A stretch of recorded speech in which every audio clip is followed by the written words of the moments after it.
Pastor పగడాల ప్రవీణ్ మృతి case విచారణపై తూర్పుగోదావరి జిల్లా SP సంచలన విషయాలు బయటపెట్టారు. ఆంధ్రప్రదేశ్ డీజీపీ కార్యాలయం మంగళగిరి నుంచి 2 సభ్యుల ఫోరెన్సిక్ నిపుణుల బృందం నేరస్థానం వద్ద క్షుణ్ణంగా పరిశీలించిందన్నారు. డీఎస్పీ స్థాయి అధికారి ఆధ్వర్యంలో ఈ కేసును పారదర్శకంగా దర్యాప్తు చేస్తున్నామని తెలిపారు.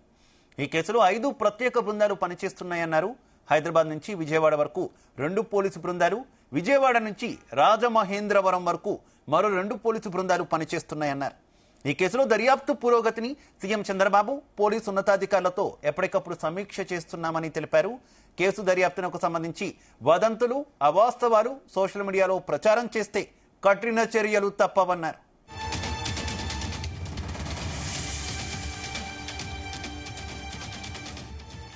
పాస్టర్ ప్రవీణ్ మృతికి సంబంధించి ఎస్పీ సంచలన విషయాలు బయటపెట్టారు. ఇక ఇదే విషయానికి సంబంధించి మరింత సమాచారం మా కరెస్పాండెంట్ వరప్రసాద్ అందిస్తారు.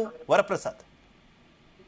శివ, పాస్టర్ ప్రవీణ్ అనుమానాస్పద మృతి కేసుపై ముమ్మరంగా దర్యాప్తు చేపడతామని చెప్పి కూడా పోలీసులు చెబుతున్నారు. తూర్పుగోదావరి జిల్లా పోలీసులు చెబుతున్నారు. ఇందులో భాగంగా కొద్దిసేపటి క్రితమే ఒక ప్రెస్ నోట్ ద్వారా తాజా ఏదైతే ఈ విచారణ సంబంధించి విషయాలను కూడా వెల్లడించడం జరిగింది. జిల్లా ఎస్పీ కార్యాలయం నుంచి వచ్చిన ప్రకటనలో ప్రధానంగా చూస్తే కనుక ఎక్కడెక్కడ ఏ బృందాలు ఎక్కడెక్కడ పనిచేస్తారనే విషయాన్ని క్లియర్ గా చెప్పడం జరిగింది. మొత్తం 5 పోలీసు బృందాలు పనిచేస్తున్నారు. 2 డిఎస్పీలు, అదేవిధంగా 4 సిఐలు, 8 మంది ఎస్ఐలు, వీరితో పాటు మరింత మంది పోలీస్ శాఖలకు సంబంధించిన నిపుణులు, వీరంతా కూడా ఈ దర్యాప్తులో నిమగ్నమై ఉన్నారు. ఇందులో చూస్తే కనుక 5 పోలీసు బృందాల్లో ప్రధానంగా 2 పోలీసు బృందాలు హైదరాబాద్ నుంచి విజయవాడ వరకు కూడా జాతీయ రహదారిపై ఉన్న సీసీ ఫుటేజ్లను పరిశీలిస్తున్నారని చెప్పి కూడా వెల్లడించడం జరిగింది. అదేవిధంగా విజయవాడ నుంచి ఏదైతే ఘటన జరిగిన రాజమండ్రి కొంతమూరు నైరా పెట్రోల్ బంక్ వద్ద వరకు కూడా మరొక ఏదైతే ఈ 2 బృందాలు ఈ సీసీ ఫుటేజ్లను కూడా పరిశీలిస్తున్నారు.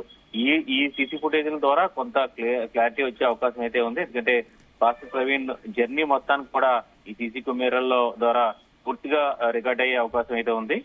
దానికి సంబంధించి పాస్టర్ ప్రవీణ్ దారిలో ఎవరైనా ఏదైతే ప్రధానంగా అనుమానం వ్యక్తం చేస్తున్నారో కొవ్వూరు టోల్ గేట్ కు ముందే ఆయనపై అటాక్ జరిగిందనే విషయాన్ని కూడా ఈ సీసీ ఫుటేజ్ల సేకరణ ద్వారా ఏదైతే తెలిసే అవకాశం అయితే ఉంది.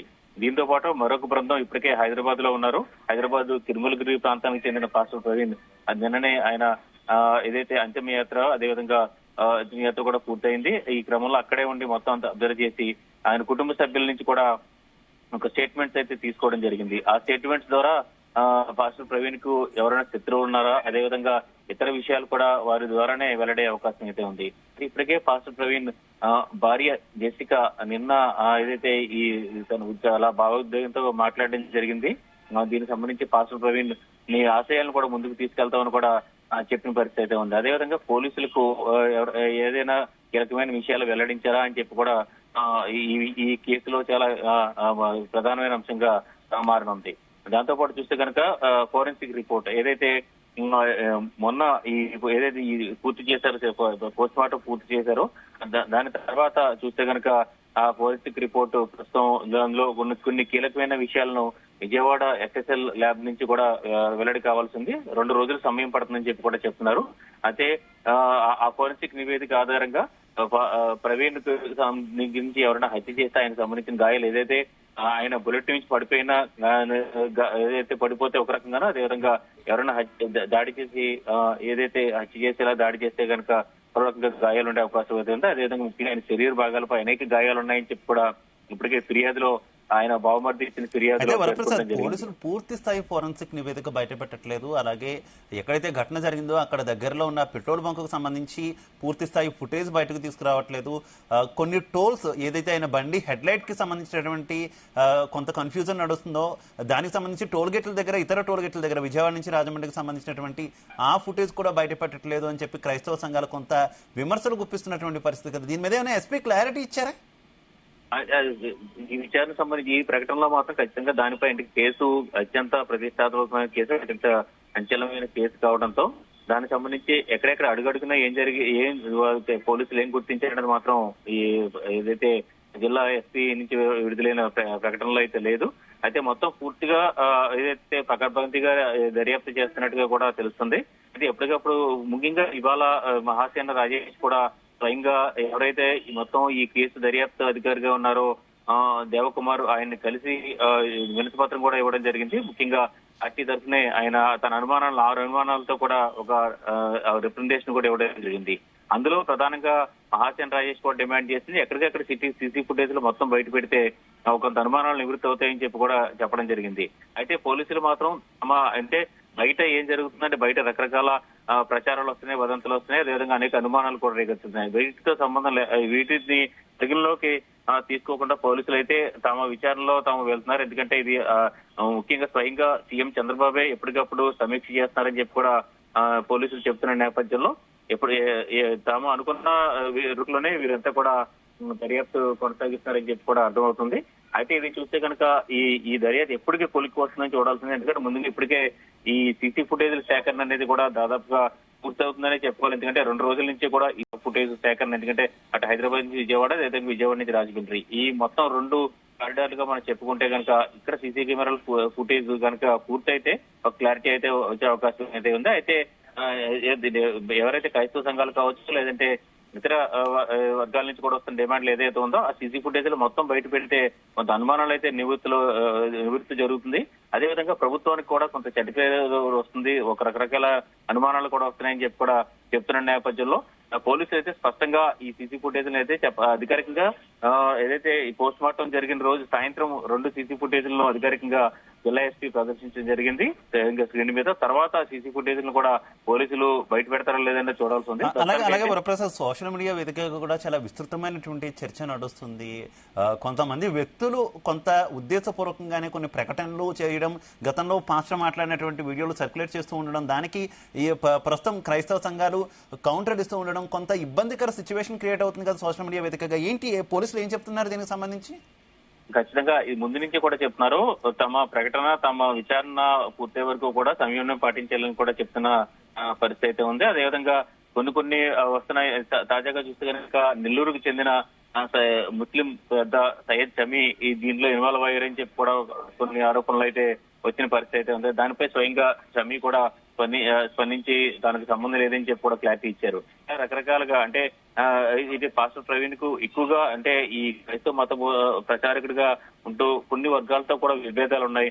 అదేవిధంగా కొన్ని శక్తులు దీన్ని ఆయన్ని టార్గెట్ చేసి ఒక అడ్వాంటేజ్ గా తీసుకునే అవకాశం అయితే ఉంది. కుట్రలు కూడా చేసే అవకాశం అయితే ఉంది. అది ఏ వర్గానికి చెందిన వారైనా కావచ్చు, అదే అసలు అశాంతి వాతావరణం క్రియేట్ చేయడం కావచ్చు, లేదంటే ఇతర రూపాల్లో కూడా ఆయన టార్గెట్ చేసి హత్యకు ఏదైతే పూనుకునే అవకాశం అయితే ఉన్నాయని చెప్పి కూడా ఇప్పటికే కొన్ని వాదనలు అయితే వినిపిస్తున్నాయి.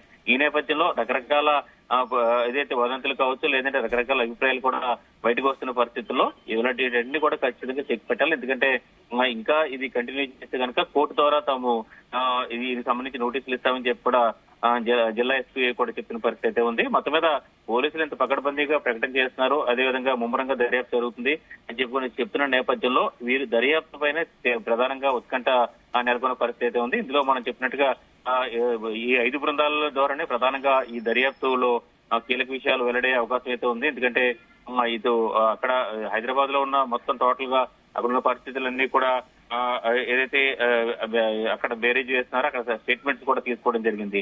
ఇందులో ఏదైతే పాస్టర్ ప్రవీణ్ కుటుంబ సభ్యులు ఎవరైనా కీలక విషయాలు చెప్తే ఆయనకి ఎవరైనా శత్రువులు ఉన్నారో, ఎందుకంటే ఆయన సంబంధించి గతంలో కూడా తనను టార్గెట్ గా ఉన్నారని చెప్పి కూడా స్వయంగా పాస్టర్ ప్రవీణ్ ప్రకటించిన నేపథ్యంలో ఆ వ్యక్తులు ఎవరు ఇవన్నీ కూడా వెల్లడయ్యే అవకాశం అయితే ఉంది. మరొక కీలకమైన విషయం, కొవ్వూరు టోల్ గేట్ కి ముందే పాస్టర్ ప్రవీణ్ పై దాడి జరిగింది. 10 మంది దాడి చేశారు. అక్కడి నుంచి ఆయన నెమ్మదిగా ఏదైతే మొదటి సీసీ ఫుటేజ్ ఏదైతే ఉందో అందులో నెమ్మదిగా వస్తున్నారో, అదేవిధంగా ఆయన బుల్లెట్ హెడ్ లైట్ కూడా ఏదైతే ధ్వంసమైంది, ఇవన్నీ కూడా పరిగణలోకి తీసుకుంటే మాత్రం ఇక్కడ సీసీ ఫుటేజ్ ద్వారా అంటే రాజమండ్రి సమీపంలో ఉన్న సీసీ ఫుటేజ్ ద్వారా కూడా వెల్లడయ్యే అవకాశం అయితే ఉంది. ఏదేమైనా దాంతో పాటు ఫోరెన్సిక్ నివేదిక 2 రోజులు కూడా టైం పడుతుంది. అంటే ముందుగా ఇక్కడ ఏదైనా ఆధారం లభిస్తే దాన్ని ఫోరెన్సిక్ నివేదికతో బేరీజ్ వేసుకునే అవకాశం అయితే ఉంది. మొత్తం మీద ఖచ్చితంగా గాయాలతోనే ఆయన చనిపోయినట్టుగా కూడా అర్థమవుతుంది. అయితే ఇది రోడ్డు ప్రమాదంలో జరిగిన గాయాలా, లేదంటే ఇది ఏదైతే ఎవరైనా కొట్టడం దాడి చేయడం వల్ల జరిగిన గాయాలు అనేది కూడా ఇది విచారణలో కూడా కీలకంగా మారుతాయి. అదేవిధంగా కుటుంబ సభ్యులు ఇచ్చిన వివరాలు వాటి కూడా బేరీజ్ వేసుకుని దర్యాప్తు అయితే కొనసాగిస్తున్నారు. అదే దర్యాప్తు ముమ్మరంగా జరుగుతుందని చెప్తున్నారు. అయితే బయట అయితే ఇంకా అనుమానాలు కూడా వేగుతున్న పరిస్థితి ఉంది. ఇవాళ స్వయంగా టీడీపీ అధికార ప్రతినిధి మహాసేన్ రాజేష్ టీడీపీ తరఫునే ఈ వాదన వినిపించడం అనేది, ఈ ఆరోపణలు చేయడం అనేది కూడా ఒక సంచలనంగా మారిందని చెప్పొచ్చు. దీనిపై పోలీసులు మాత్రం ఈ దర్యాప్తు అయితే ముమ్మరంగా జరుగుతుంది. 5 బృందాల ద్వారా ఈ దర్యాప్తు ఇవాళ పూర్తి స్థాయిలో ముమ్మరంగా జరిగిందని చెప్పి కూడా ఇవాళకి సంబంధించిన పూర్తిగా వాళ్ళు జరిగిన విషయాన్ని కూడా కొద్దిసేపటి క్రితం విడుదల చేసిన ప్రకటనలో కూడా వెల్లడించడం జరిగింది. Right, okay, thank you.